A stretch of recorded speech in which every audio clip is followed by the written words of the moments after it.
Hey guys, welcome to Tutorial Guru. Today I'll be showing you how to enable the marketplace on Facebook. And now let's dive right in. Now to enable the marketplace on Facebook, first open up your Facebook app, and over here guys you will be getting the marketplace icon or the tab on two ways. Either you can put it or enable it on the navigation bar over here where it says the videos, profiles, a friends icon over here, or you can just get the marketplace from over here where it says the tabs.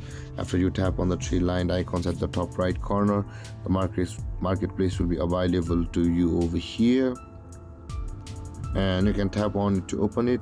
But in order to get the marketplace on your navigation bar, go to the settings. After you tap on the three lined icons, scroll down, and you can see the navigation bar option available just above the language and region.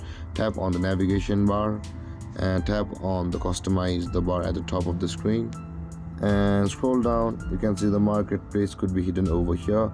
Type on auto or tap on pin. You can see tap on pin, also keep in your navigation bar, it will be pinned and it will be available on your shortcut bar, you can see. So let's go back, and it's available on our Facebook guys. On the news feed you can see, and this is how you can enable the marketplace on Facebook. And if you have any confusions or questions regarding the topic, feel free to comment in the comment section below, and don't forget to like, subscribe and hit that bell icon for more videos. Thank you for watching guys. Peace.